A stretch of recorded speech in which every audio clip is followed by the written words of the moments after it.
Tudo bem, jovens padawans? Como é que vocês estão? Vamos conversar hoje sobre o nosso último capítulo das fantásticas aventuras da ultraestrutura da parede celular. Hoje nós iremos conversar justamente sobre a variação do ângulo microfibrilar, que nós tanto elencamos em aulas anteriores. Pois bem, o que seria o ângulo microfibrilar? O ângulo microfibrilar é o ângulo que ocorre entre as microfibrilas e o eixo axial das fibras. Professor, o que seria esse eixo axial? Pois bem, imaginem a árvore em pé. Imagine agora ela como sendo uma reta. Então, justamente esta reta é o eixo axial. É como se fosse o eixo Y de um gráfico. E o que seria este ângulo que ocorre entre o eixo axial das fibras e o próprio ângulo? Pois bem, podemos verificar aqui que essas microfibrilas na parede S2, que nós já conversamos anteriormente, elas não estão tangenciando este eixo axial. Elas justamente estão meio que cortando. Então, entre essa microfibrila e este eixo, existe um ângulo. Então, vamos colocar aqui uma reta só para diferenciar isso daí. A gente pode perceber que essa reta está seguindo a tendência da parede S2, e entre esta tendência da S2 e o eixo axial, nós verificamos a existência de determinado ângulo. Tá bom? Este ângulo ele é variado, ele consegue variar de acordo da camada que nós estamos conversando. A parede primária possui um ângulo, a parede secundária possui três outros ângulos, sendo que o que acaba tendo uma maior importância é justamente a parede S2. Por quê? A subcamada S2, né? Por quê? Porque justamente essa camada ela representa aproximadamente 85% da parede celular, chegando a, inclusive, 95%, como é o caso de madeiras mais densas.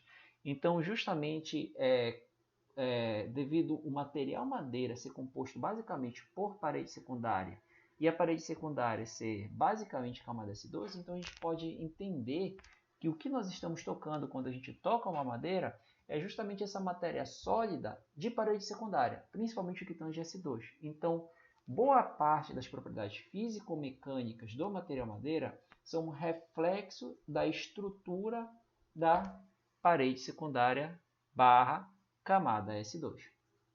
Tá bom? E a gente vai conversar isso um pouco melhor até o final da aula. Aqui, senhores, nós temos... Aqui, como a gente fala muito de madeira, é interessante também de comparar com outros materiais para compreender um pouco melhor. Nós sabemos que a variação na madeira, ela fica, digamos assim, ela tem uma média de, quando a gente fala de S2, de 9 a 20 graus mais ou menos, de 8 a 20, de 8 a 15, fica mais ou menos nessa média.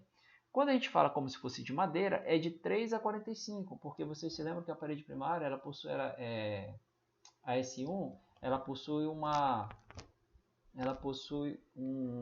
é justamente cruzada, é como se fosse um painel USB, e ela acaba adquirindo isso daí, enquanto que a parede primária, ela possui 3 graus, então, só para a parede primária possui 3 graus? Não, a secundária ela pode atingir 3 graus. Então, só para ter um efeito de comparação. Aqui nós temos, por exemplo, a juta, um material nosso daqui da região, o sisal, que também é um material da região. A juta possui um ângulo microfibrilar em torno de 8%, o sisal de 10 a 25%. Aqui, hemp, para quem não conhece, é maconha. Não sei porque o caboclo está estudando, mas está aí, 6 graus, talvez ela seja muito boa para fibra. Nós temos a haste da soja, que é em torno de 12%. O bagaço da cana, que é entre 14% a 15%. A folha do abacaxi, de 12 a 14%. Tudo isso, senhores, são fontes de fibras de vegetais que podem ser utilizadas para diferentes fins. Por exemplo, há alguns locais que utilizam a fibra do coco com bastante sucesso. A madeira é uma fibra vegetal também, só que possui determinadas características extremamente interessantes, a citar a sua própria densidade. Tá bom? E uma outra informação interessante que esse gráfico nos traz aqui é a cristalinidade de cada material. A gente vai ver esse gráfico um pouco mais na frente quando a gente for começar a falar de celulose.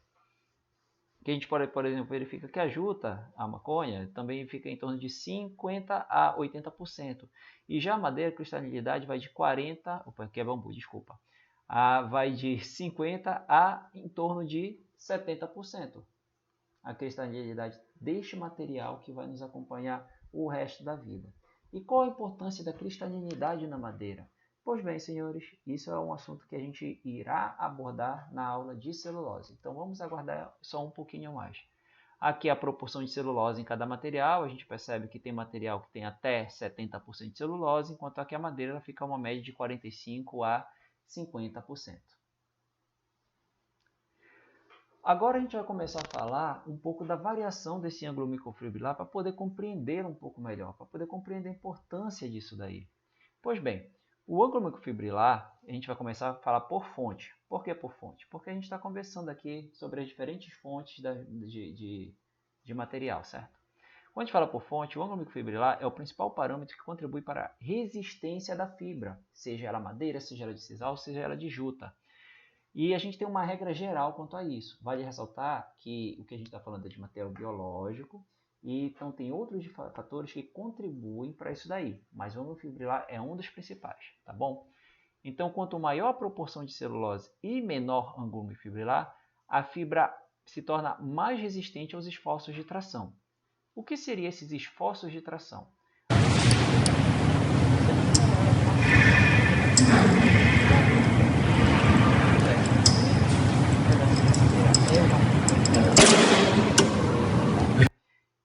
O que acabamos de ver? Vamos chamar o VAR nesse exato momento. Pois bem, a gente tem um maquinário que ele acabou executando um esforço de tração, conforme essas retas estão nos demonstrando. A partir do momento que ele executa esse esforço, não sei o que é isso que apareceu aqui, mas vamos continuar. Não estou ouvindo.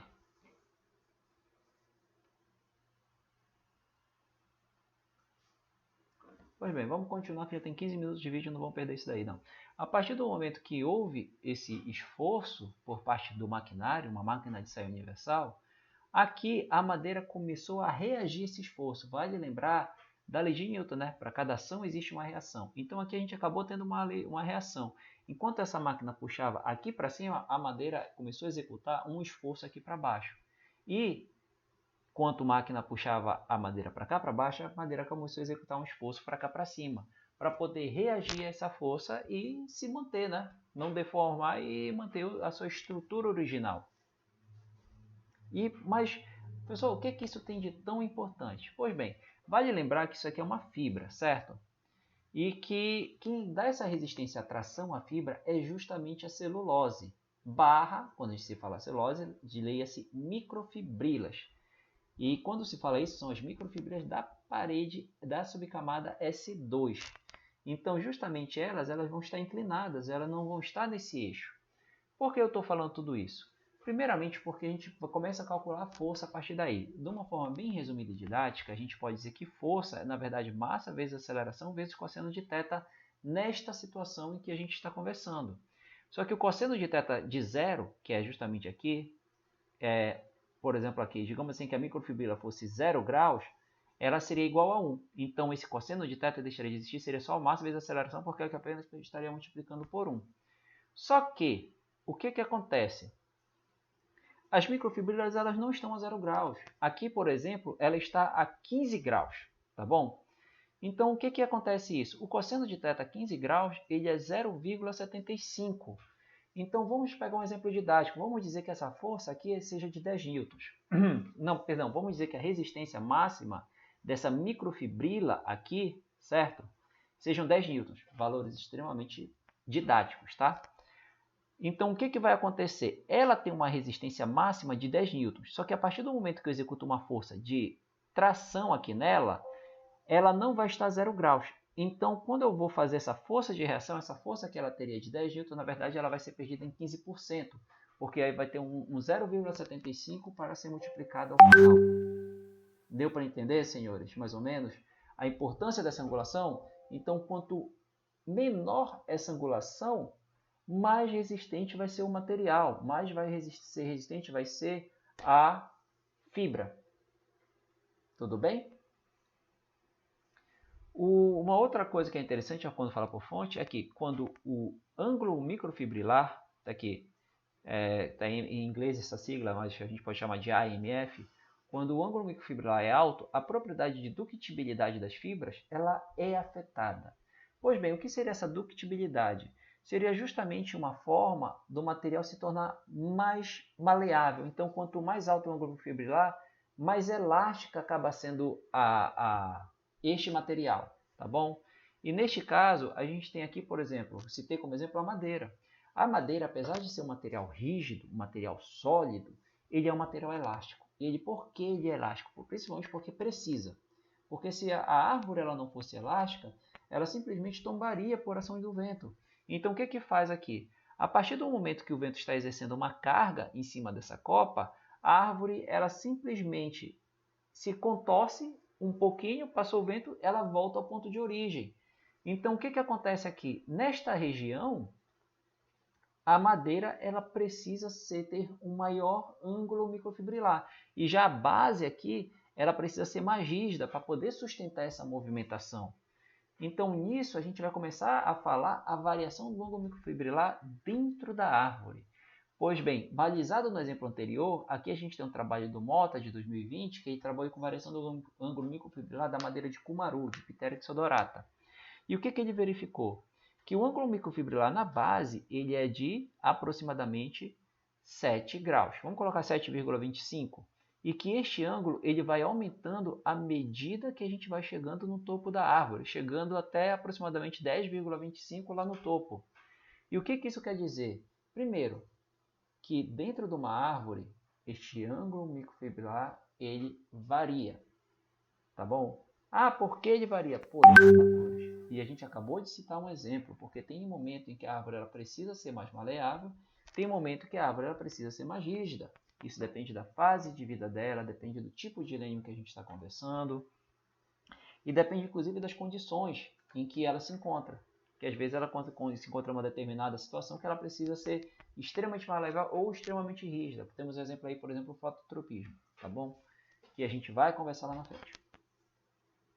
E um outro ponto a ser elencado é a variação medula-casca. O que nós temos aqui, senhores? Só para explicar um pouquinho melhor. Isso daqui é um disco de madeira inteiro, certo? Imagine aqui um disco de madeira inteiro. A gente tirou uma tira desse disco de madeira, pegando da casca até outra casca. E o que nós vamos ter aqui? Bem aqui no meio nós temos a medula, nesse ponto zero, tá bom? Pois bem, a casca já foi apresentada a vocês. E o que nós percebemos aqui? Os anéis de crescimento da árvore. Olha, e onde estão essas setas? Essas setas estão justamente no que nós chamamos de lenho tardio, tá bom? E o que a gente percebe aqui por meio desse gráfico? Esse gráfico aqui, senhores, ele é da densidade. A gente percebe, parece aquele negócio de batimento cardíaco de filme ou de hospital. Então, é justamente a variação da densidade medula-casca. E aí, o que a gente percebe aqui? Rapidamente. Por exemplo, vamos imaginar este anel de crescimento aqui. A gente percebe que o lenho inicial ele é pequeno, ele possui uma menor densidade. Quando a gente fala de lenho tardio, essa densidade basicamente quase que dobra de valor. Aqui ele está, por exemplo, em 0, aqui que a gente está falando, né? Bem aqui ele está em aproximadamente 0,7 e para cá ele sobe praticamente para 1. Então ele não dobra, ele aumenta em 50%, mas ainda assim aumenta significativamente. Em seguida ele cai de forma abrupta, tá bom? Então é mais ou menos assim que funciona a questão de densidade entre lenho inicial e lenho tardio. Legal, pessoal, a gente está estudando densidade, a gente está estudando ângulo microfibrilar, tá, querido? Mas eu estou só tentando explicar. Esse aqui é o gráfico de variação da densidade medula-casca. A gente percebe que existe uma tendência de crescimento da medula para a casca com o passar dos anos, porque essa madeira aqui, ela possui aproximadamente, é jovem, tem em torno de 36, 37 anos, se não me engano 34 anos, se eu não estou enganado, eu não lembro direito. E aqui a gente tem a variação do ângulo microfibrilar. O que nós percebemos aqui? Que de uma forma geral, tá bom, senhores? É geral, mas a madeira é um material biológico, existe exceção, então a gente tem que interpretar todos os resultados. O ângulo microfibrilar, ele decresce no sentido medula-casca. Então, o que acontece? Quando a gente está falando nesse sentido medula-casca, densidade, existe uma correlação inversamente proporcional entre os dois. tá bom? Ah, quer dizer que quanto menor o ângulo fibrilar, sempre vai ser maior a densidade? Não necessariamente, porque a gente tem diferentes espécies de madeira. O que a gente está falando nesse exato momento é mesma árvore, variação medula-casca, tá bom? Ou então simplesmente a variação de medula-casca em todas as espécies costuma ter esse tipo de comportamento. Vai afastando a medula, aumenta a densidade e diminui o ângulo microfibrilar. Por que isso ocorre, senhores? Por que isso ocorre? Pois bem, primeira coisa, a gente tem que entender que bem aqui a gente tem algo chamado de lenho inicial. Ou, perdão, lenho juvenil, tá bom? Não era para estar LI aqui não, é LJ, lenho juvenil. O que seria esse lenho juvenil? Imaginem vocês naquele momento em que a árvore ela começa a surgir. Ela fica lá no subbosque da floresta e que, enfim, ela precisa se proteger e aguardar aquele momento de crescimento, certo? É um arboreto. Se bem que os anéis de crescimento estão muito grandes, ela está crescendo, acho que mais com sol a pino. Mas enfim, é aquele momento que a árvore é fina e ela precisa ser maleável para poder resistir aos esforços de, por exemplo, um bicho passando por ali, resistir aos esforços de vento. Então, aquele momento que a árvore ela precisa ser tipo aquela vara que a gente encontra assim de um arboreto, tá? Logo em seguida, a gente percebe que esses anéis de crescimento começam a se aproximar mais. É o que vai acontecer aqui? A árvore começa a perceber, pô, eu ganhei mais ou menos meu espaço, agora eu preciso criar uma maior resistência. Então ela vai entrar num período de transição, que ela vai variar do lenho inicial para o lenho adulto. E o que vai acontecer aqui? O ângulo microfibrilar ele vai começar a diminuir. E justamente aqui a gente vai ter um lenho adulto, em que a densidade ela vai ser maior, vai ser mais estável, a gente vai ter melhores propriedades físico-mecânicas da madeira quando comparado ao lenho inicial, tá bom? Então, dito isso, a gente vai começar a conversar agora sobre os tipos de lenho na árvore, para já dar uma noção a vocês para quando a gente for conversar sobre isso em outras disciplinas, nesta com certeza, mas em outras disciplinas lá na frente, tá bom? Os tipos de lenho da árvore, a gente pode tentá-los traduzir em 3 tipos. O primeiro lenho de formação contínua é aquele lenho que depende do período de vida da árvore, tá bom? Que temos o lenho juvenil, o lenho intermediário e o lenho adulto. Isso com certeza a professora de anatomia da madeira de vocês vai conversar um pouco melhor. A gente já deu aquela pincelada ali atrás, tá bom? Nós temos o lenho de formação anual, que é aquele lenho que é formado todo ano, que no decorrer do ano ele forma, por exemplo, todo ano existe a formação de lenho tardio e lenho inicial. Aqui eu troquei as bolas. Aqui é lenho inicial, tá bom? Dá Ctrl+C, Ctrl+V é complicado. Que existe a formação de lenho tardio e lenho inicial. E no final, nós temos a formação ocasional, o lenho de reação, que a gente chama de lenho de tração e o lenho de compressão. Então vamos começar a falar sobre esses lenhos. Primeira coisa, a gente tem que entender que a formação do lenho anual depende muito da estratégia de crescimento de cada árvore, de como ela se encontra. Porque para uma árvore poder crescer, ela precisa de algumas possibilidades. Ela precisa de alguns fatores. De uma forma geral, são 3 fatores. Primeiro, disponibilidade de água. Segundo, disponibilidade de luz.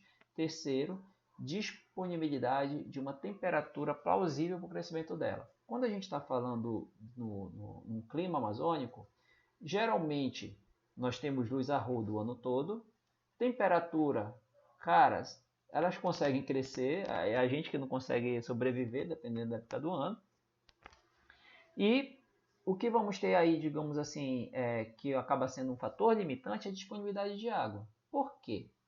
Porque basicamente, vamos imaginar que floresta amazônica, uma floresta nacional muito conhecida, a Floresta Nacional Tapajós, certo?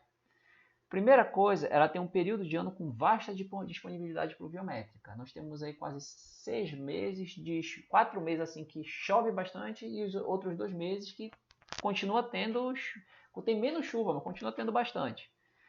E depois nós temos 4 meses de escassez hídrica, que praticamente não chove. Se a gente pegar um gráfico do índice pluviométrico da região de Santarém, de Belterra, isso é extremamente visível, tá bom? Então, o que vai ocorrer nesse período? Imagina, por exemplo, esse aqui é um jatobazão bonito, né? Imagine esse jatobá. Ele está num momento de competição, ele já atingiu o dossel, tá bom? Ou então ele está querendo atingir o dossel, conseguiu aquela clareira e está querendo atingir o dossel. Aí, quando existe aquele momento com disponibilidade de água, essa árvore ela vai produzir muitas células para poder crescer em diâmetro e em altura também, para poder ocupar espaço e para poder justamente vencer essa competição e conseguir seu lugar ao sol de forma literal. Só que depois que passa esse momento que tem bastante água no solo, vai ter aquele momento de julho, agosto, setembro, outubro, novembro e início de dezembro, que praticamente não chove. Aí o que vai acontecer nesse momento que praticamente não chove? Primeiro, ela vai tentar pegar o máximo possível da água armazenada no solo, só que nós temos um porém. Qual seria este porém? Nós temos aqui na região um solo predominante areno-argiloso, é latossolo amarelo, argiloso, se não me engano, e que é um solo que não costuma fixar muita água. Então ela não vai ter essa reserva disponível por muito tempo, rapidinho vai embora. Já a água literalmente escapa entre as raízes da árvore. Aí nisso ela vai utilizar a sua reserva de energia também, a sua reserva de energia, ela tem um tecido dentro dela que tem uma função semelhante à nossa célula de gordura, que é o tecido parenquimático que guarda energia, e ela vai começar a formar um lenho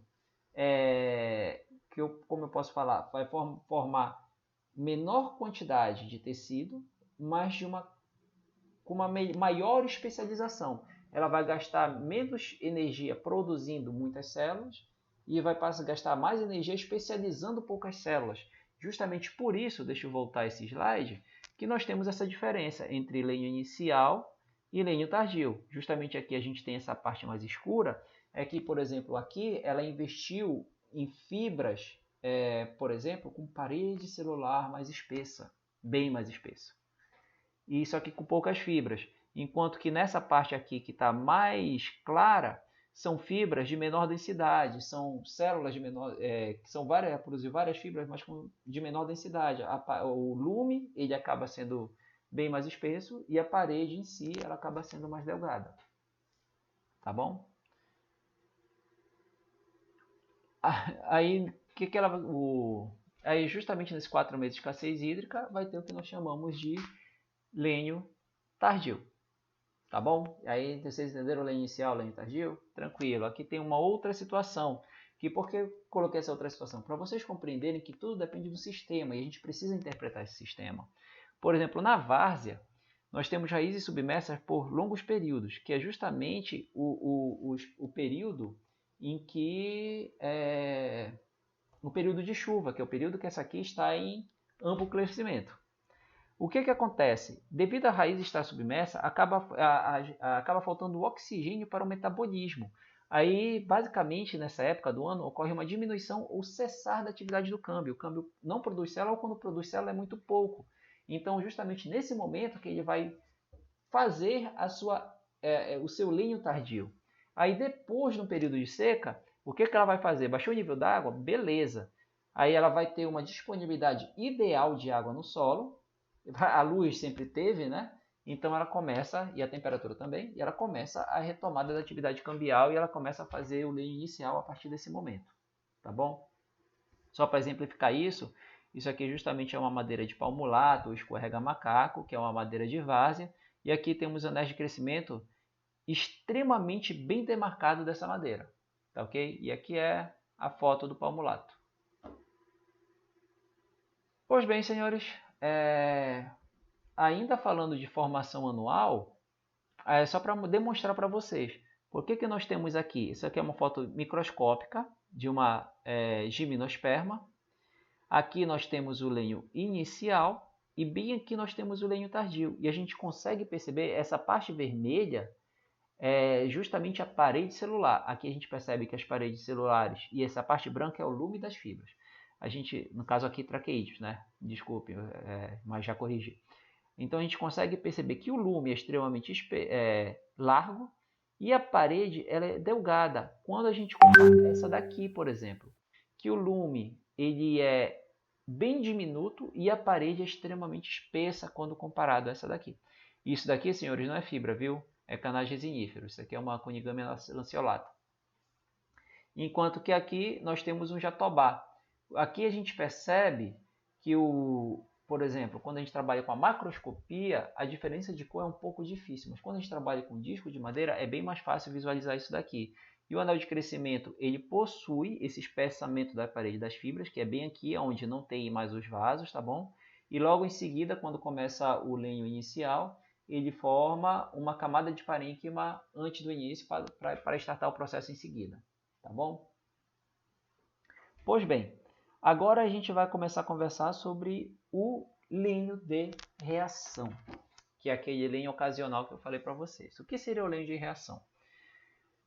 É o tipo de lenho ocasional que ocorre na madeira com um mecanismo de resposta a um estímulo externo em situações adversas para suprir a necessidade de esforço devido à ocorrência de curvaturas. Por exemplo, aqui nós temos um galho. Opa! Desculpe o spoiler. Aqui nós temos justamente a árvore e aqui nós temos um galho. A gente pode perceber que esse galho ele não está no eixo longitudinal. Ele acaba tendo... Então, o que vai acontecer? A árvore ela não está acostumada com esse esforço. Então, ela acaba criando um tecido de reforço para poder sustentar esse galho. Tudo bem? Tais casos ocorrem, por exemplo, devido a inclinações das árvores, fototropismo. Olha aqui. Deu para ver? Por exemplo, essa árvore aqui, em algum momento ela caiu, mas ela conseguiu sobreviver, mas para sobreviver ela simplesmente teve que mudar sua relação, investiu em lente de reação para poder sustentar uma nova copa de uma forma totalmente diferenciada. Declividade do solo, porque vai ter uma diferença aí de forças, formação de galhos, dentre outros. Pois bem, senhores, quando a gente fala de linha de reação, as gimnospermas e as geospermas adotam estratégias diferentes para situações semelhantes. Por exemplo, ambas as árvores aqui nós temos uma geosperma e aqui uma gimnosperma. Ambas as árvores elas estão numa situação de terreno inclinado, certo? E o que as folhosas vão fazer, que é a angiosperma? A angiosperma, elas vão justamente, quando tem lente de reação, geralmente a medula ela torna-se excêntrica, tá bom? Ela sai do seu eixo e acaba produzindo madeira mais para um lado do que para o outro, para poder compensar esse esforço. E só que essa madeira não é simplesmente, vou produzir madeira, acabou. Não, essa madeira ela acaba se tornando um tecido diferenciado. Aí, quando a gente fala de angiospermas, de folhosas, a gente diz que chama-se lenho de tração. Por que tração? Porque justamente ela investe num tecido mais resistente à tensão. Então, ela meio que tensiona esse lado da madeira para que essa madeira ela não caia para esse lado daqui. Tá bom? Enquanto que quando a gente fala de gimnospermas ou de coníferas, a gente acaba chamando de lenho de compressão. Ela acaba investindo mais tecido nesse lado e faz com que esse tecido ele se torne mais resistente à compressão. Então, bem aqui, quando essa madeira, devido a essa inclinação, essa madeira ela tende para cá, ela gera um tecido que consegue suportar esse esforço de compressão para esse lado, conforme está sendo dito aqui nessa figura. E ambos tecidos têm características bem diferentes um do outro. Por exemplo, aqui nós temos os dois tipos de linha de reação, folhosas, coníferas, tá bom? Aqui, só ler aqui para vocês, microfotografia eletrônica do linho de tensão de folhosas, tá bom? Observa-se uma camada gelatinosa interna solta, característica do lenho de tensão em folhosas. O que seria uma camada gelatinosa? É justamente a formação de um tecido diferenciado. Esse tecido diferenciado, a gente vai ter o teor de lignina diminuído e vamos aumentar o teor de celulose, que justamente, não sei se vocês se lembram, em diferentes aulas a gente já conversou a respeito disso, que o principal responsável pelo esforço de tensão na madeira é a molécula de celulose. Então, da que eles vão fazer aí? diminui a proporção de lignina, aumenta a celulose para poder suportar uma maior tensão, tá bom? Enquanto bem aqui nós temos o que? É o lenho de compressão de uma conífera, que é uma pseudotsuga, em que observa-se a ausência da camada S3, é algo característico, geralmente a camada S3 é suprimida no lenho de compressão, e a presença de grandes fendas ou cavidades na camada S2. A gente percebe também que, por exemplo, quando a gente fala de coníferas, os traqueídeos eles têm uma característica retangular. Aqui eles se tornam redondos, tá bom? E justamente aqui vai ter algumas características interessantes, ó. A gente pode perceber aqui que eles são quadrados, isso aqui não possui lente de reação e não possui essas fissuras internas.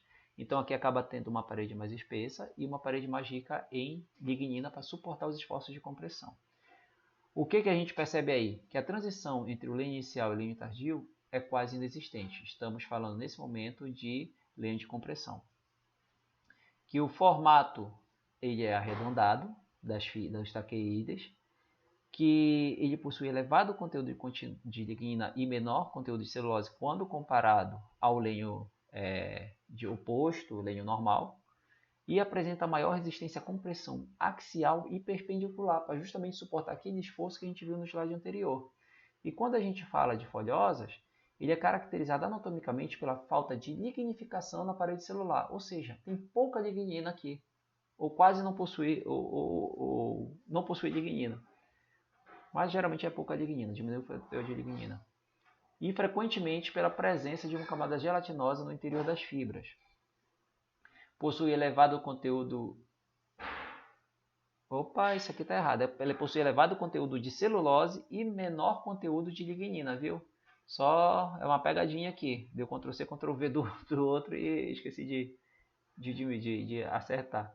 E elevada resistência à tração e baixa resistência à compressão e flexão. Por quê? Perdeu a lignina, perdeu a resistência à compressão, certo? E quando a gente faz esforço de flexão, existe a compressão ali embaixo. E quando elevada a resistência à tração, é justamente porque está cheio de celulose. A celulose é resistente à tração. É ela que gera essa característica à madeira. Pois bem, qual a influência desse lenho de reação na árvore? Aqui a gente tem um trabalho bem interessante que foi encabeçado pelo professor Eduardo, da UEPA, e que ele fez um estudo disso em eucalipto. O que ele verificou? Primeiro ele verificou a anatomia, depois ele verificou as propriedades físicas da madeira. No que tange a anatomia, ele verificou que o lenho de tração ele possui elementos de vasos maiores, mais compridos, enquanto que o lenho oposto possui elementos de vasos, digamos assim, na altura que a gente chama normal.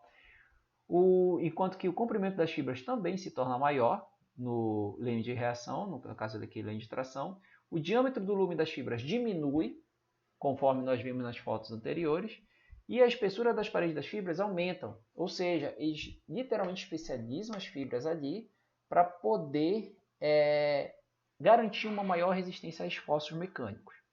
Quando a gente fala de influência do lenho de tração à contração da madeira, que no caso contração tangencial, que é a maior contração que se tem na madeira, devido à característica isotrópica desse material, que iremos conversar posteriormente, a gente percebe que o lenho de tração, sim, ele possui uma maior contração. Por que isso?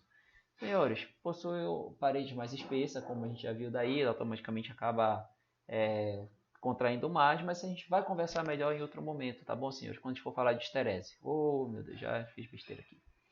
E coeficiente de isotropia ele também acaba se tornando maior, porque a relação entre contração radial e contração tangencial acaba se diferenciando. Mas é só para mostrar aqui para vocês que existe uma diferença significativa entre o lenho de reação e o seu lenho oposto. Pois bem, senhores, finalizando a nossa aula a respeito de ultraestrutura da parede celular, variação microfibrilar, espero que vocês tenham gostado desse capítulo da disciplina. A partir de agora a gente vai entrar nos componentes estruturais e não estruturais da madeira. Então, iremos deixar agora uma atividade para vocês. Duas, né? Primeiro, qual a influência do lenho de reação nas propriedades mecânicas da madeira? Vocês podem perceber que a gente falou de anatômica, falou de física, não falamos de mecânica, né? Por quê? Porque o professor é mau, ele quer que vocês pesquisem. E não só pesquisem, como eu gostaria que vocês comprovassem isso com artigos científicos. Pesquisassem lá, a propriedade mecânica afeta assim, assim, assim, segundo fulano que pesquisou isso daqui, tá bom? Isso a gente vai discutir na nossa próxima aula síncrona. E outro exercício que é, quais são os diferentes usos da parede celular da madeira em nossa vida cotidiana? Cite 3 usos ao menos. Novamente, a gente vai discutir isso na nossa aula. Mas esses exercícios eles precisam ser respondidos no Google Classroom. Tudo bem? Senhores, mais uma vez, muito obrigado pela atenção de vocês. Um bom trabalho, bom estudo, bom descanso e saúde a vocês e a família de vocês. Até mais.